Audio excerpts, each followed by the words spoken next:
আল্লাহ বলেন আদম রে বানাইয়া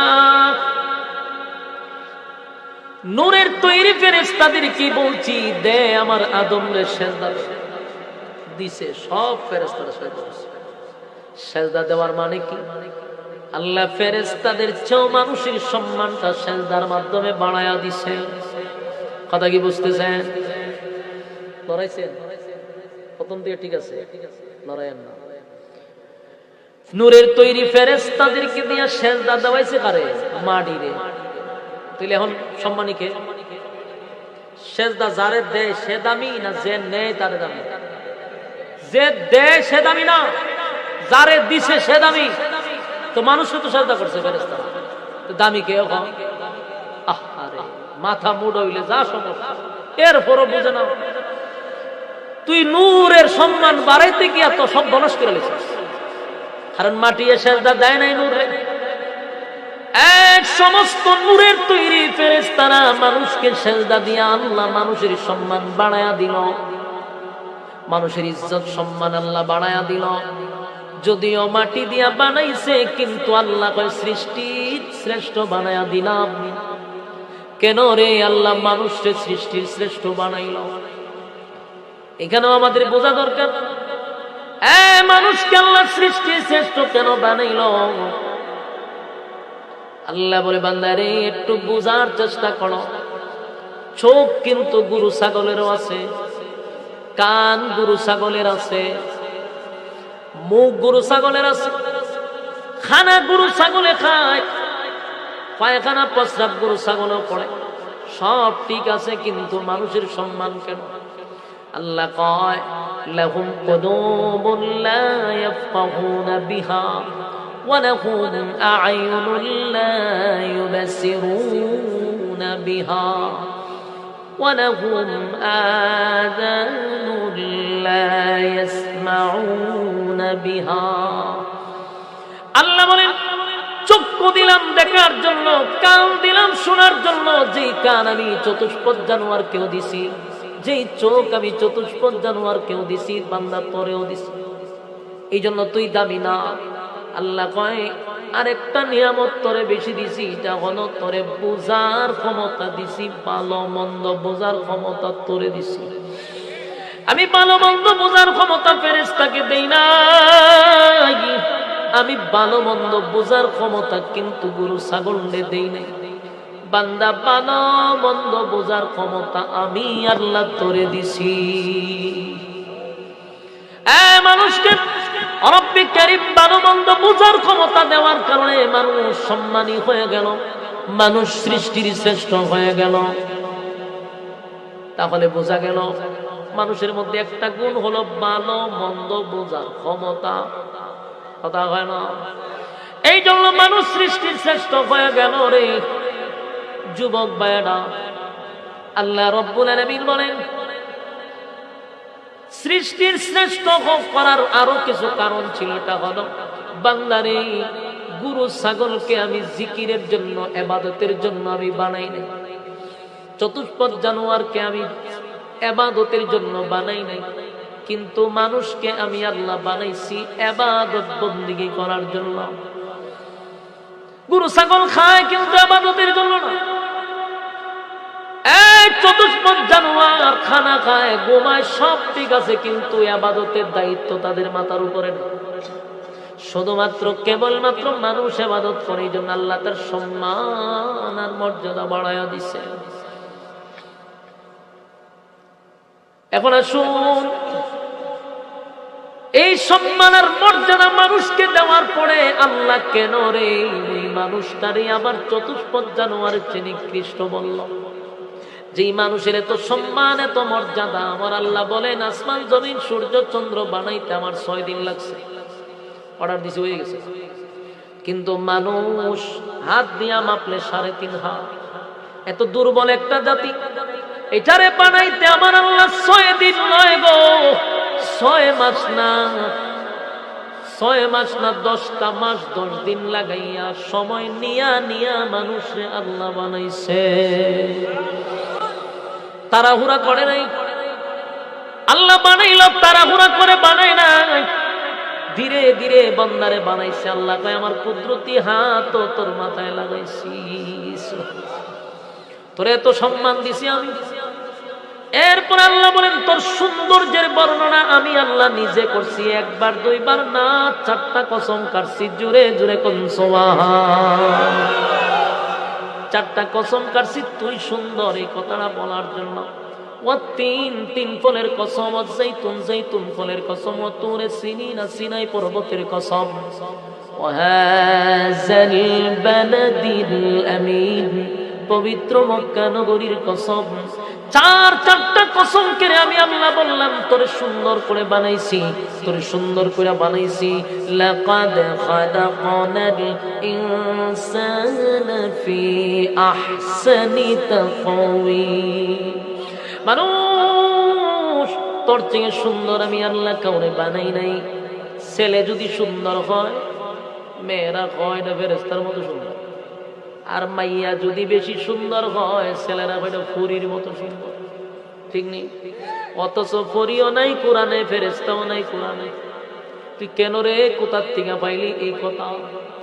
আল্লাহ ফেরেশতা সুন্দর একবারও বলে নাই। পরীর মতো সুন্দর, পরী যে সুন্দর আল্লাহ তো বলে নাই। তুই যে সুন্দর আল্লাহ 4টা কসম করে কইছে সুবহান। মানুষ তুই সুন্দর, এত সম্মান এত মর্যাদা আল্লাহ দিল। এরপর আরো শুনেন, আল্লাহ কয় তামাম পৃথিবীর সমস্ত মানুষকে আমি বানাইছি গোলামির জন্য, আর সমগ্র সৃষ্টি জগৎ আমি বানাইছি বান্দারে তোর গোলামির জন্য। তোর গোলামি করব, সমগ্র সৃষ্টি জগৎ তুই শুধু আমার করবি। সুবহানাল্লাহ। তুই শুধু আমার গোলামি করবি, আর কারো গোলামি করতে পারবি না। গোলামি চলবে কার? ইবাদত করব কার? নামাজ কার জন্য? রোজা কার জন্য? আমার জীবন মরণ কার জন্য? ইন্না সালাতি ওয়া নুসুকি ওয়া মাহইয়ায়া ওয়া মামাতি লিল্লাহি রাব্বিল আলামিন। ইন্না সালাতি ওয়া নুসুকি ওয়া মাহইয়ায়া ওয়া মামাতি লিল্লাহি রাব্বিল আলামিন, লিল্লাহি রাব্বিল আলামিন। আমার নামাজ, আমার রোজা, আমার হজ, আমার যাকাত লিল্লাহি রাব্বিল আলামিন, লিল্লাহি রাব্বিল আলামিন, লিল্লাহি রাব্বিল আলামিন। আমার নামাজ, আমার রোজা, আমার হজ, আমার যাকাত সব কিছু কার জন্য? আরো জুড়ে যুবক ভাইয়েরা, সব কিছু মালিকের জন্য, মালিকের জন্য। তাই আল্লাহ কয় সাবধান, গোলামি চলবে আমার, আর কারো গোলামি চলবে না। কিন্তু এই গোলামিটাই যখন বান্দা করে না, আল্লাহ কয় এত নিয়ামত দিয়া বানাইলাম, এত সম্মান আর মর্যাদা দিলাম বান্দারে, এরপরও যেহেতু আমি আল্লাহর গোলামি করলি না, উলাইকা কাল আনআম। এখানে রেখে দিলে মোটামুটি ইজ্জত থাকতো, কিন্তু আল্লাহ এখানে রাখছে। আল্লাহ কয় বাল হুম আযাল। আল্লাহ যদি উলাইকা কাল আনআমের মধ্যে রেখে দিত, তাও মান সম্মান থাকতো। কিন্তু আল্লাহ বলেন চতুষ্পদ জানোয়ারের সমান বলে নাই, আল্লাহ কয় এর চেয়ে নিকৃষ্ট। কথা কি আপনারা শুনতেছেন? সমান কইল না নিকৃষ্ট কইল? এর থেকে বেশি নিকৃষ্ট বলল কেন রে? এর থেকে নিকৃষ্ট বলল? আল্লাহ তো গরু ছাগলের সমান কইল পার্থ, ঠিক নেই? গরু ছাগলের সমান কইল পার্থ, কিন্তু আল্লাহ গরু ছাগলের যেন নিকৃষ্ট। এটা কেন কইল? কারণ আপনারা কি তা মনে করেন আমরা কি গরু ছাগলের থেকে নিকৃষ্ট? হ্যাঁ, তাহলে আল্লাহ এটা মারাত্মক ভুল করে নিয়েছে না? কুমা তা আপনারা তুই কোন নিকৃষ্ট না? আল্লাহ যে বলছে গরু ছাগলের চেয়েও নিকৃষ্ট, এটাই বাস্তব। আমরা এখন বুঝি আল্লাহ ভুল কইছে। আল্লাহ গরু ছাগলের সমান কইল না কেন? এর চেয়ে বেশি নিকৃষ্ট কইল কেন? এটা আপনারা একটু বুঝাই দিই। আপনি নিজেও আল্লাহর কথায় একমত হবেন। কারণ আমরা বুঝ নাই তো, এই জন্য আমরা বুঝি কম, স্টাডি করি কম, এই জন্য আমরা বুঝি কম। এখন আসুন আমি বুঝাই দিই গরু ছাগলের চেয়ে আমরা নিকৃষ্ট কেমনে। আওয়াজ কি শোনা যায়? আওয়াজ স্পষ্ট আছে? আচ্ছা তাহলে আপনারা আমার সাথে একটা আওয়াজ দিয়ে বলুন তো দেখি, আপনার এলাকায় যত গরু ছাগল আছে, কুত্তা বিলাই আছে, এরার কি আলাদা আলাদা বাড়িতে যারা লালন পালন করে লেপটিন বানায় রেখেছেন? গরু ছাগলের জন্য লেপটিন রাখছেন?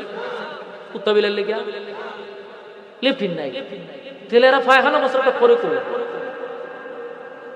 ওইটা কইতে না, বলে যেখানে থাকে এখানেই সারে, এখানে কন্যা করে কুত্তা বিলাই যেখানে ঘুমায় এখানে বুঝতে দেয়, গুরু যেখানে থাকে এখানে সেনায়া দেয়, কথা কই না? সেনায়া দেয়, আর একটা কি তাহলে লেদায়া দেয়নি? যদিও আমরা দেশ লেদায়া দেয়, সেনায়া দেয়, আর ভারতে সেনা কিন্তু এরা ফালাই বেলে দেয় না। ভারতে দুধের কেজি কত জানেন? 30 টাকা। আর মুতের কেজি, গরুর মুত কত করে জানেন? 120 টাকা না 30 টাকা। চিন্তা করেন ইতার মাথাত কিতা। আমি ভারতে কয়েকবার গেছি, এরা যে বর্ডার বর্ডার বর্ডার বর্ডার করে, আমি 3-4 দিন থেকে গেছি, আমি আর কিছুদিন থাকলে মারা গেলাম। আমরা যে বাঙালি কত সুখে আছি, আমরা যে কত শান শৌকতে আছি, এটা আপনি দেশ ভ্রমণ না করলে বুঝবেন না। আপনারা ইন্ডিয়াতে মনে হচ্ছে কত কিছু, এরা দেশের থেকে হাজার হাজার গুণ আমরা বাঙালিরা শৌখিন বেশি, বাঙালিদের খানার মান বেশি, বাঙালিদের টাকা বেশি। আমি কয়েকবারের অভিজ্ঞতায় বলতেছি, মালও বলতে আমার আটকায়ও রাখছে কয়েকবার। আমি গেছি, আমার আটকায় সবাই রেখে আমার আটকায় রেখেছি। কত বড় খারাপ দেখেন, দাঁড়িয়ে টুকি পাঞ্জাবি দেখেন আমার আটকাইছে, আটকায় আমার 1 ঘন্টা পর্যন্ত এরা বসায় রেখে দিচ্ছে। আমি গেছিলাম, এটা তো ডাইরেক্ট ওয়াজ মাহফিলের দিয়ে আমরা যাইতে পারতাম। ব্যবসায় আমার ট্রেড লাইসেন্স আছে, আমার নিজেরও ব্যবসার কি আছে, ট্রেড লাইসেন্স আছে, এটা দিয়ে আমি গেছিলাম। তখন আমার তো জানে ব্যবসায়ী, কিন্তু আমার স্যারার ভাই ছাইয়া এত চিন্তা করে আছে। আমার ফাস্টফুডের নাম দেখে এটা আবার ইউটিউবে চার্জ দিয়ে দেয়, সব বোনা হেতিদি জলছা করে, ইউটিউবে দিয়ে খালি জলছার জলছা। আমার কয়ে আমরা না ব্যবসায়ী, আমি জলছা করে, এখানে কি জলছা করবার লেগেছে না, না আমরা জলছা করতে আসছি। আমি আরে বাইরে জলছা তো করি আমার দেশ, আপনার দেশে কেন করো? এখানে টাকা বেশি দেয়। আমি জি না, টাকা বেশি দেখে গেছে, তোরার দেশে সরাসরি তার হইতে না, একবার লাল চিঠি মেরে দিব, মনে নেব খাটাস টাকা বেশি দিত, বালা করে খাইতে বাস নিত। আমি আপনার দেশে আমি জলসা করতে কেন আসবো? আমার বাংলাদেশে তো ডেলি 60টা করে আমি কুল খাই না, না জলসা করতে আসছে। ওখানে আমি কি করতাম? আমি যাবো চেন্নাই চিকিৎসা লিখে, আমার আটকে রেখে দিচ্ছে। ওই ইউটিউব আমার ওয়াজ দেখছে, বাইর করছে, বাইর করে দেখে আমি ওয়াজ করি। তখন তো আমার এখন ধর্ম প্রচার করার লেগা এই দেশে আসছেন, আপনার এই দেশে এসে ধর্ম প্রচার করেন আর টাকা নিয়ে যান। আমার বাংলাদেশে যে টাকা দেয়, তোরার দেশে হারা বছর প্রোগ্রাম করলো আমি তো ইতা দেশে আমি প্রোগ্রাম করিও না। এরপরে বহু কিছুর পরে লাস্টে একটা কথা আমি শুকিয়েছি, এক কথা দিয়া মোটামুটি আমরা বুঝে নিই, স্যার সমনষ্ট করে লাভ নেই, আমি ওয়াজ করি ঠিক আছে, কিন্তু এখন যে আসি আমি ওয়াজের লেগেছি, আপনি দেখেন ভালো করে, এখন কোন ওয়াজের সিজন না। কহ ওয়াজের সিজন কবে? আমি শীত সিজন। কহ এটা তো ঠিক, আমি তো গরমের সময় ওয়াজ করতে হয় না। ওই তখন এরা বুঝতে পারছে পুরা মাইন্ডেছে না, আসলে ওয়াজের লেগেছে আমার ছাড়ছে। আরেকবার এই চিকিৎসার কথা কইয়া চিকিৎসা করছি, পরে ওয়াজ উস করে আইছি। এই দেশে যাওয়ার পরে আমি খানা পিনা সব বন্ধ, যেখানে যাই খালি হিন্দু আনা গন্ধ। আপনার এলাকাতে হিন্দু বাড়ি আছে, এরা খানা বাদে একটা গন্ধ তাই মেথি টেথি দেয়, এটা একটা ইয়ে আছে। খারাপ বলতেছি না, মানে এদেরটা তো এরা ভালো লাগে না, মুসলিমের তো এটা ভালো লাগে না। আমার পেট ফুলে গেছে, যেখানে যাই একই গন্ধ। আর এদের হোটেলের পোলাপানের অবস্থা দেখে ফ্যান ফিনতে রাখছে, আর এটা ভয়ঙ্কর চেহারা, মুস এই পর্যন্ত। আমার অবস্থা খারাপ 1 সপ্তাহ থেকে। আমার প্রশ্ন হলো এদের এই অবস্থা কেন, এই হালত কেন জানেন? এরা তো বালা জিনিস খায় না, দুধ খায় 30 টাকা দিয়ে, আর মুখ খায় 120 টাকা দিয়ে। আমরা যদি মনে করেন হুজুর কি এমনি কয় না, আননেসেসারি। আরে ভাই আপনি এখন গুগলে চার্জ দেন, সময় 8 টিভি নিউজ বলতেছি, 8 টিভিতে দেখছি আমি যে 120 টাকার মুদ বেছে। এবং এটাও শুনছি রাত্রের বেলায় এরা মুদের লেগে বসে থাকে, গুরু এখন সেনাইব সারা রাত বসে থাকে। নিউজ এটা লেখছে যে সচরাচর তো মনে করেন দুধ একটা নির্দিষ্ট সময় তারা কি করে, কিন্তু মুখ তো আর এটা বইলা আসে না, জানি মুখটা দিল তখন এরা সারা রাত বসে কোন সময় মায় প্রস্রাব করবো, এর লেগে রাত্রে বইতে বালতি লিয়ে আটকা যখন দেখে মায় প্রতিশোধ নিচ্ছে তখন তাড়াতাড়ি এই মুখ নিয়ে আর বোতল বইরা 120 টাকা লিটার বেশি। নাউজুবিল্লাহ নাউজুবিল্লাহ। এই মুখ খাইয়া খাইয়া মাঝে মধ্যে বর্ডারের কাছে আয় যারা ভাল্লা বান্ধি করে খাইছো তো রাত্রে মুখ ইচ্ছা না খাইয়া বর্ডারের কাছে চিল্লা চিল্লি শুরু করে। আর বাঙালিরা খায় দুধ আর তোরা খাইছ মুখ, এরে বাইরে আমায় লিব বাইরে আমায় লিব মুখ খায়। তো গুরু যে বাংলাদেশে তো এর আর এরকম কাট্টি বানাইছে না, যেখানে গুরু খায় রাত্রে ঘুমাই গেলে মুত্তা দেয় ফসরাপ করে, ঠিক নেই? ইন্ডিয়ার মতো তো এরা বালতি ধরে রাখেন আপনার দেশে। এই যে গুরুটা যেখানে খারো ওইখানেই প্রস্রাব করে, ঠিক না? আপনি যদি অনেকটা গুরু আইন বাইন্দা তো আর যদি বুঝান বলে রে ওয়াজ নসিহত হইতেছে অন্তত পক্ষে এখানে সেনাইস আপনি ওয়াজ শুনব মুদবনি বৈশা না হারিয়া হারিয়া ছেড়ে দিবে। আচ্ছা কুত্তায় মতে দেখছেন আপনি? দেখছেন? আমিও দেখি। কুত্তায় মতে গুরুর মতো না, হে আরো মারাত্মক ফুন্ডা, হে তার একেবারে পুরা ঠ্যাংটা তুললা এর যে কিছু আছে এটা দেখাইয়া এরপরে মুত্তা দেয়। আচ্ছা মুচ্ছত এক জায়গা সরম বরম নাই, খাস ছেড়ে এবলা বন্ধ কর না, এখানে কুদ্দুর দেয় হুকানো কুদ্দুর দেয় ওখানে কুদ্দুর দেয়।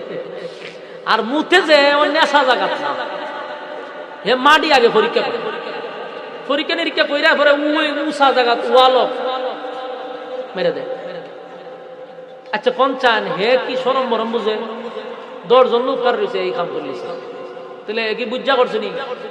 কথা কয় না, না বুঝা বুঝা না বুঝা না বুঝা করছে। গুরু এ যে কামটা করলো বুঝা না বুঝা না বুঝা করছে। তো গুরু এ খারিয়াছে না, কুত্তা খারিয়া মতে, তো মানুষ খারিয়া মতে নি। ভালো মাঝে মাঝে অনেকে হয় না, আপনারা যে জি বলছেন আমি ধন্যবাদ জানাই। অথচ মানুষকে আল্লাহ সৃষ্টির শ্রেষ্ঠ বানাইছে, তুই কেমনে খারিয়া মতো? এরে কুত্তায় না নিকৃষ্ট খারিয়া মরছে, গুরু খারিয়া চানাইছে, এরা তুই তো সৃষ্টির শ্রেষ্ঠ, তুই খারিয়া মরতে গেলে। মাঝে মধ্যে আমরা শরম লাগে, হোটেল গুলাতে গিয়ে দিয়ে খারিয়া আর মরে গিয়ে তোমার কথাও কয় মুতেও, কুত্তায় কিন্তু মুতার সময় কথা পায়, আপনি খেয়াল করে দেখি। গুরু হয়েছে সেনা, এই সময় কিন্তু হাম্বাম্বা করে সেনা না, কিন্তু কত নির্লজ্জ বেহায়া ফুলাভা মুতেও সিগারেটের থেকে দেওয়া মুতো, এবার মুতে যে আরেকটা তার এটার সাথে কথা বলে 3-4টা একসাথে খালি মুতে নি, একটার সাথে আর একটা কথা বলতে থাকে। সি সি সি সি তা আমার প্রশ্ন হইল, কুত্তায় তো কথা কয় না মুতে সময়, গুরু এত হাম্বাম্বা হয় না, তুই কেন কথা বল? তুই না সৃষ্টির শ্রেষ্ঠ? আমি যে কথাগুলি বলছি বাস্তব না অবাস্তব? খারিয়া মুত আপনারা যদি না দেখে থাকেন তাহলে ওখানে গিয়া দেখবেন আপনার জান্নাত হোটেল আছে একটা, আর একটা আছে এখানে উজান বাটি, আরো কয়েকটা হোটেল আছে। ইডিত মাঝে মাঝে খারিয়া আমি যাই গিয়া দেখি জামাতের সহিত আরম্ভ হয়ে যাবে, একসাথে 8-10টা খারয়ার মতো খারিয়া। লজ্জায় শরমে মনটা কয়ে যে আমরা এতে বেরিয়ে যাই। এখন আসুন, গুরু এ দাঁড়ায় প্রস্তাব করলো, বুঝে না না বুঝে? কুত্তায় খারিয়া মুতলো, বুঝা না বুঝা? আর মানুষ যে খারিয়া মুতছে বুঝা না বুঝা? বুঝা শুনি। আচ্ছা কোনচান যে না বুঝা অপরাধ করে আর যে বুঝা অপরাধ করে তোমরা কি সমান? জুড়ে কন, আবার কন। আপনারা দিয়ে বলেন না সমান না, আল্লাহ সমান হইতে করে? আল্লাহ উলাইকা কাল আনআম কেন বলতো? মানুষ চতুষ্পদ জানোয়ারের সমান হইতো কেন? আল্লাহ হয় বালহুম আদল, তারা এর থেকে নিকৃষ্ট। আপনারা তো বলেন যে সমান না, চতুষ্পদ জানোয়ার না বুঝতে অপরাধ করছে, তুই মানুষ বুঝতে শূন্য অপরাধ করছ, তুই আর গরু ছাগল সমান হস কেন? তুই এর চেয়ে নিকৃষ্ট। এই জন্য আল্লাহ সমান বলে নাই, সম্মানিত। শুধু এবার আসুন, মানুষ সৃষ্টির শ্রেষ্ঠ আল্লাহই বলছে, মানুষ কুত্তা বিলার চেয়ে নিকৃষ্ট আল্লাহই বলছে। কেন? সম্মান কমে আর বাড়ে হইল ইবাদতের মাধ্যমে। তুমি যখন মালিকের ইবাদত করবা তোমার সম্মান বেড়ে যাবে, তুমি যখন ইবাদত থেকে দূরে চলে যাবে কুত্তা বিলার দাম আছে, তোমার দাম নেই। বাস্তব না বাস্তব? নেশাখোর, হিরুঞ্চি, মাথাল, এগুলার কোন সমাজ মূল্যায়ন করে? এর কোনো দাম আছে? একটা ইবাদত বন্দি করে এমন লোকের দাম আছে না নাই? মানুষ সম্মান করে, অন্তর থেকে সালাম দেয়, মহব্বত করে, মুসাফা করে, মানুষ কলিজার সাথে জড়ায় ধরে রাখে। কেন? যে লোকটা আমার থেকে ভালো ইবাদত করে। আর নেশাখোর হিরোইন চিনে দেখলে মানুষ ভাই কাছে না, দূর দূর করে, ঠিক নেই? কেন? ইবাদত থেকে সে দূরে। যত ইবাদত বেশি করে তার তত সম্মান বেড়ে যায়। বাস্তব না বাস্তব? আল্লাহ বলেন তোর সম্মান আর মর্যাদা দিছি, বিনিময়ে তুই আমার গোলামি করবি। গোলামি যদি না করস বান্দারে, তাহলে কিন্তু কুত্তা বিলার চেয়ে নিকৃষ্ট হইবি। এবার আসুন, আপনারা কি বিরক্ত হইতেছে? বিরক্ত হইলে আমার একটা ডাবল সুবিধা, আমি ছেড়ে দিলে তোমার বালা। যখন দেখবো আপনারা বিরক্ত, তখন আমি আস্তে করে ছেড়ে দিতে পারবো। আর আপনারা যত মনোযোগ দিবেন তত আমার লেগে মুসিবত, কারণ আমার বয়ান টানতে হইবে। কথাগুলি দিলের কান লাগায় শুনে আল্লাহ রাব্বুল আলামিন বলেন, একবার চিন্তা করে দেখ, আমি তোর সৃষ্টির শ্রেষ্ঠ বানাইছি, সম্মান মর্যাদা বেশি দিছি। আমি আল্লাহ তোরে এত সম্মান এত মর্যাদা দিলাম, এর এক নাম্বার কারণ হলো ইবাদত করবি কার? তুই আমার ইবাদত করলে আমি তোর সম্মান মর্যাদা বাড়ায়া দিব। কিন্তু ইবাদত থেকে দূরে সরে গেলে ইজ্জত কমে যাবে, সম্মান কমে যাবে। তাই যুবক ভাইরা, কেন আল্লাহ দুনিয়ায় পাঠাইলেন, কোন কারণে আসলাম, এটা আমাদের বোঝার দরকার আছে না? না। এখন আসুন সূরা আর রহমান, তো কোনে আপনারা বাড়ি গান, সূরা আর রহমান এটা সাধারণ কোন সূরাও না। এটা এমন একটা সূরা, আপনারা আশ্চর্য হবেন, এই সূরাটা আল্লাহ নিজে তেলাওয়াত করব। ইউদ্দুরে সুবহানাল্লাহ, তেলাওয়াতটা কে করব? জীবনে সবার তেলাওয়াত শুনছেন, আল্লাহর তেলাওয়াত শুনছেন, এটা আলাদা মজা। জান্নাতের ভিতরে এই সূরা রহমান আল্লাহ নিজে তেলাওয়াত করে তার বান্দারে শুনাইব। এই হলো আর রহমান সূরা। জান্নাতের ইসলামী সঙ্গীত বলা হয়। সুবহানাল্লাহ। আল্লাহ বলেন আর রহমান আল্লামাল কুরআন খালাকাল ইনসান। এখানে আল্লাহ আর রহমান দয়ালু, আল্লামাল কুরআন। কোরআনের কথাটা আগে কেন আনলো? আগে কেন আনলো? খালাকাল ইনসানের কথাটা পরে আনলো কেন? আল্লাহ বলেন আমার আদালতে মানুষ দুই প্রকার। এক প্রকার মানুষ হইল সৃষ্টির শ্রেষ্ঠ। আমি আল্লাহর আদালতের মানুষ হলো যারা কোরআনের শিক্ষায় শিক্ষিত, তারা আমি আল্লাহর আদালতের মানুষ। যারা কোরআনের শিক্ষায় শিক্ষিত না, কোরআন যারা মানে না, কোরআনের উপর বিশ্বাস করে না, কোরআনের আইন পছন্দ করে না, আল্লাহ বলেন এরা আমি আল্লাহর আদালতের মানুষ না, এরাও চতুষ্পদ জানোয়ারের চেয়ে নিকৃষ্ট। তাহলে কোরআনের শিক্ষায় শিক্ষিত হতে হবে, ঠিক না? আপনারা পড়ছেন মুসিবত, বলে হুজুর আমরা দি মাদ্রাসা পড়ছি না, আলেম না, তখন আমরা কি নিকৃষ্ট? আল্লাহ এইভাবে বুঝাইছেন। কোরআনের শিক্ষায় শিক্ষিত মানে এই যে মাহফিলে বসছেন, কোরআনের শিখতেছেন না আপনারা? কোরআনের শিক্ষায় শিক্ষিত হইতেছেন না? এইটারও মানুষ বলে যে কোরআনের শিক্ষায় যারা শিক্ষিত হইছে, শুধু হাফেজ হইতে বা আলেম হইতে এমন কথা না। আপনি কোরআনের আইন তো মানেন, কোরআন অনুযায়ী জীবন যাপন তো করতেছেন, আপনি কোরআন শিক্ষার ভিতরে আছেন। এই জন্য আল্লাহ বলেন কোরআন শিক্ষায় শিক্ষিত তাহলে আমি আল্লাহর আদালতের মানুষ। কোরআনের শিক্ষা যার ভিতরে নাই এ মানুষ না। এটার আরেকটা এক্সাম্পল দেয়, রে লড়াছড়া কিতা ওই পরিমাণ নিয়ে বর করতে যান আপনারা, বেশি সময় থাকতো না তো। বেশি সময় কেমনে থাকবো? কতদিনের সম্পর্ক তার সাথে, কতক্ষণ আপনি তারা আলাদা লইয়া বয়ে থাকবেন, ঠিক না? বেশি সময় তখন যায় না, হানি গান তে কয় রে বুঝলা গেছো তুই আমারে, তে আমি আইতাছি, উঠতেন না। সম্পর্ক বেশি দিনের তৈলে বেশি সময় দূরে থাকে না একজন একজন সারা, বয়ে তখন লড়েন না। বুঝার চেষ্টা করেন, প্রতিটা কথা আমাদের শিক্ষণীয়, বুঝার চেষ্টা করেন। এখানে দেখেন কোরআনের শিক্ষায় শিক্ষিত বলতে কি বুঝলেন? কোরআন শিক্ষা ছাড়া কোনোদিন মানুষ মানুষ হয় না। এটা আমি আবারও চ্যালেঞ্জ করে বলছি, কোরআনের শিক্ষা ছাড়া বিকল্প কোন রাস্তা নাই মানুষ হওয়া। আপনি যদি বলেন যে শিক্ষায় জাতির মেরুদণ্ড, তাহলে আমি বলবো তাসলিমা নাসরিন কি কম শিক্ষিত ছিল? কথা কই না দিন। তাসলিমা নাসরিন বিদেশ থেকে ডিগ্রি নিয়ে আসছে, সে একজন ডাক্তার, উচ্চ শিক্ষিত, হলন্ত থেকে তাসলিমা নাসরিনকে শিক্ষায় শিক্ষিত হয়ে মানুষ হইতে পারছে? মানুষ হইছে না কেমনে? তার একটা বইয়ে লেখা কি জানেন? কেমনে কইতাম, এরপরে বলতে বাধ্য হইছে। তার বইয়ে লেখা, আমার পেট এটা আমার সিদ্ধান্ত, বাচ্চা নিতে গেলে আমার যার থেকে মন চায় তার থেকে বাচ্চা নিব, পেট আমার, বাচ্চা কার থেকে নিব এটা আমার ব্যক্তিগত ব্যাপার। বলুন তো এই বক্তব্য কি মানুষের না কুত্তার? এটা হলো কুত্তির বক্তব্য। কুত্তি কয় আমার পেট যার থেকে মনে চায় তার থেকে বাচ্চা নিব। এর লেগে কুত্তি দেখবেন বিয়ে শাদী হয় না, যেখানে কুত্তা ভাই এর সাথে ফিরিত করে, এখান থেকে সব ভ্যারাইটিস মিলে এরপরে বাচ্চা কাছে জন্ম দেয়। বাস্তব না বাস্তব? এই বক্তব্য খার কাটে কুত্তির। আর তাসলিমা নাসরিন কুত্তির সুরে সুর মিলায় কয় পেট আমার, বাচ্চা যেখান থেকে মনে চায় নিব। কথা বুঝতে? এই জন্য সে মানুষ হইতে পারে নাই। কেন? কোরআন শিক্ষা নাই। কোরআন শিক্ষা ছাড়া মানুষ হওয়া যায় না। চতুষ্পদ জানোয়ার হয় মানুষ কোরআন শিক্ষার থেকে বঞ্চিত হইলে। তবে আমরা কোরআনের ডাইরেক্ট হাফেজ আলেম না, মানুষ হলেন কেমন বলে যে ওয়াজ নসিহত শুনতেছেন, কোরআনের ছায়ার তলে থাকতেছেন, কোরআনের পরশ পাইছেন, এই জন্য মানুষ আছে। বাস্তব না বাস্তব? তাহলে কোরআনের শিক্ষায় যারা শিক্ষিত হইল এরা আল্লাহর আদালতের মানুষ। আর এই আল্লাহর আদালতের মানুষ যারা হবে, আল্লাহ কয় তাদেরকে আমি জান্নাতুল ফিরদাউসে মেহমানদারি করাবো।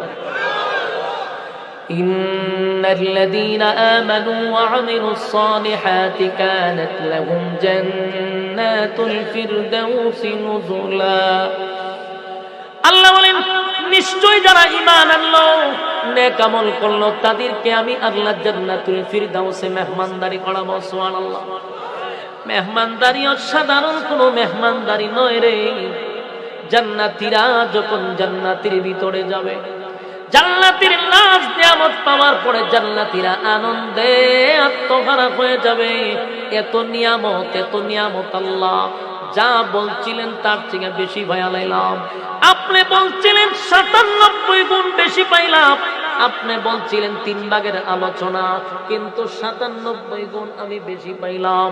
আল্লাহ রাব্বুল আলামিন জান্নাতীদেরকে বলবে, আমি তোমাদের সঙ্গে যা ওয়াদা করছিলাম তা কি তোমরা পাইছো? আমি তোমাদের সঙ্গে যা ওয়াদা করছিলাম, বলো না বান্দা আমার নিয়ামত কি তোমরা পাইছো? বান্দা উত্তর দেয়, মালিক বলছিলেন 3 ভাগের কথা, বাস্তবে পাইছি 97 গুণ বেশি। দুনিয়ার নেতারা যদি বলে 3 ভাগ, তাহলে 1.5 ভাগও পাওয়া যায় না। কথা হয় না? কিন্তু আল্লাহ কইছে 3 ভাগ, দিছে 97 ভাগ। সুবহানাল্লাহ। আমার মালিক বলবে, বান্দা শুন, জান্নাত পাইয়া কি খুশি? বলে আল্লাহ খুশির তো অভাব নাই, যা চাইলাম তার চেয়ে বেশি পাইলাম। আল্লাহ 1 নাম্বার নিয়ামত মরণ নাই, আমরা মরবো না, এটা তো বড় নিয়ামত। সুবহানাল্লাহ। মরণ নাই জান্নাতের ভিতরে, চিন্তা নাই। যার মরণ নাই তার কোনো চিন্তা আছে না, যার মরণ নাই গো তার কোনো চিন্তা নেই। 2 নাম্বার কোন জান্নাতীরা বৃদ্ধ হয় না। এই 32 বছরের যুবক, 24-25 বছরের যুবক আর বুড়া হয় না, তাহলে তার চিন্তা নাই, বুড়াও হয় না। রব্বানা যালামনা আনফুসানা ওয়া ইল্লাম তাগফির লানা ওয়া তারহামনা লানাকুনান্না মিনাল খাসিরিন। ربنا لا تزغ قلوبنا بعد إذ هديتنا وهب لنا من لدنك رحمة إنك أنت الوهاب رب العالمين। আল্লাহ গভীর রাত হয়ে গেছে, নুজুলে রহমতের সময়, দোয়া কবুলের সময়। আল্লাহ আপনার কুদরতি নজর দিয়ে একটু তাকায়া দেখেন, আপনার কত গুণী মায়ার বান্দা আরামের বিছানা ছেড়ে নরমাল বিছানায় বসে আছে। সাদা সাদা দাড়িওয়ালা মুরব্বীরা হাত বাড়াইছে, আল্লাহ হাজী সাহেবরা হাত বাড়াইছে, হাফিজুল কোরআনরা হাত বাড়াইছে, পর্দার আড়ালে আমার মা বোনেরা হাত বাড়াইছে। রব্বুল আলামিন বিশেষ করে জাতির শ্রেষ্ঠ সন্তান হযরত উলামায়ে কেরামরা হাত বাড়াইছে। আমি গুনাহগার নাগান্না না ফরমান না অযোগ্য আল্লাহ আপনার দরবারে নজুলের রহমতের সময় 2টা হাত বাড়াইছে। জীবনের সমস্ত গুনার উপরে লজ্জিত মেহেরবানি করে মাফ করে দেন। বাকি জিন্দেগি যতদিন বাঁচায় রাখবেন, ইহদিনাস সিরাতাল মুস্তাকিম, সঠিক সরল রাস্তার উপরে চলার তৌফিক দেন। যেমনে চললে আপনি খুশি ওইভাবে চলার তৌফিক দেন। আল্লাহ জীবনের ছোট বড় গুনার উপরে লজ্জিত মাফ করে দেন। বাকি জিন্দেগি ইহদিনাস সিরাতাল মুস্তাকিম, সঠিক সরল রাস্তার উপরে চলার তৌফিক দেন। যেমনে চললে আপনি মালিক আমাদের প্রতি খুশি ওইভাবে চলার তৌফিক দেন। রব্বুল আলামিন আল্লাহ, আমরা যারা হাত বাড়াইলাম গভীর রজনীতে আপনার মহব্বতে, আপনার বান্দারা দুইটা হাত বাড়াইছে আল্লাহ, তামাম জিন্দেগির গুনার বোঝা লইয়া হাত বাড়াইছে। এই মজলিসে কত মানুষের মা নাই, বাবা নাই, দাদা নাই, দাদি নাই, নানা নাই, নানি নাই, শ্বশুর নাই, শাশুড়ি নাই। মহব্বতের মানুষগুলা দুনিয়া ছেড়ে অন্ধকার কবরে চলে গেছে। জানি না কোন অবস্থায় কোন হালতে কবরে আছে। আল্লাহ আজকের এই মাহফিল থেকে আমরা মাপ চাই, পানা চাই। আমাদের আত্মীয় স্বজন ভাই বারাদরের খবর আজকের সবের হাদিয়া পৌঁছায়া দেন। আল্লাহ আজকের এই মাহফিলের সবের হাদিয়া কোটি কোটি গুণ বাড়ায়া দেন। বিশ্ব নবীর রওজা মুবারকে পৌঁছায়া দেন। আদম থেকে নিয়ে আজকে পর্যন্ত মুমিন মুমিনাত কবরে শায়িত সকলের রয়ে পৌঁছায়া দেন। বিশেষ করে এই জায়গার এই এলাকার মেহেরবানি করে আল্লাহ আল্লাহ এই এলাকার প্রত্যেকটা মুর্দাগানের কবরে আমার ডাইনে বামে সামনে পিছনে যত গোরস্থান আছে 42 শরের যত মুর্দাগান কবরের সকলের সব পৌঁছায়া দেন।